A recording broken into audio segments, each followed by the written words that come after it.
अनेक mechanic garage owner petrol pump owner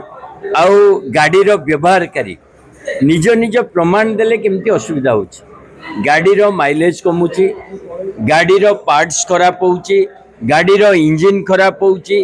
pickup रे problem रहउची सब प्रकार प्रॉब्लम किंतु इथानल मिश्रित पेट्रोल को बाजार रे छाड़ी भारत सरकार निश्चिंत रे बसी एवं सरकार कहूँ कौन प्रकार प्रॉब्लम नहीं। आमे रॉयटर रिपोर्ट देखुचु आमे ऑटोमोबाइल एसोसिएशन रिपोर्ट देखुचु जो अति स्पष्ट भाव में कहुच्छी E20 पेट्रोल जो क्लोराइड और मॉइस्चर प्रभाव रे गाड़ी खराब हो तेणु सरकार पाखे आज मीटिंग माध्यम भी आम दाबी जनईचु जे आपण E20 पेट्रोल सहित प्योर पेट्रोल ऑप्शनल दिंतु जार गाड़ी से चिंता करिवो से स्थिर करिवो E20 पकेइबो ना प्योर पेट्रोल पकेइबो आ प्योर पेट्रोल को लीटर पिछा जो 166 टंका करा जायछि ये पूरा साधारण जनता के ऊपर जुलुम ये भारतीय जनता पार्टी अत्याचार लीटर पिछा पेट्रोल 166 टंका माने जहाँ हवा कथा डबल होइछि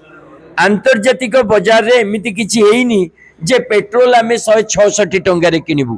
तेणु भारत सरकार को अनुरोध सारा देश रे साधारण जनतार जो राग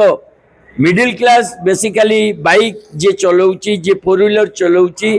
जे पेट्रोल गाड़ी चलाउची समस्त डिमांड आमको ये ऑप्शन दिया जाऊ आम गाड़ी रे आमे को तेल पकेबू आ जो हाथ मोड़ी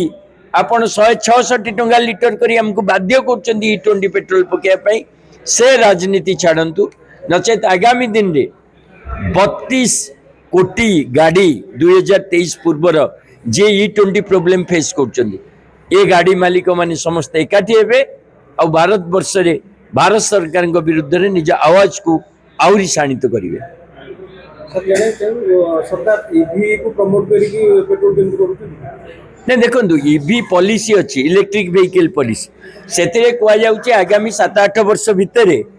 सबू गाड़ी इलेक्ट्रिक हो जदि 7-8 वर्ष भितर सबू गाड़ी इलेक्ट्रिक हम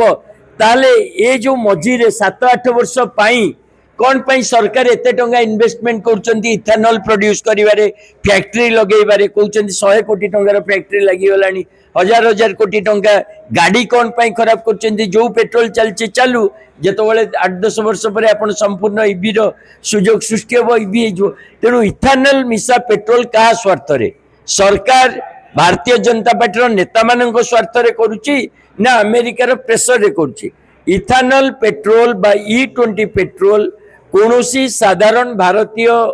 लोकों स्वार्थ रे नहीं ये भारतीय जनता पार्टी स्वार्थ रे हुए तो काम कर।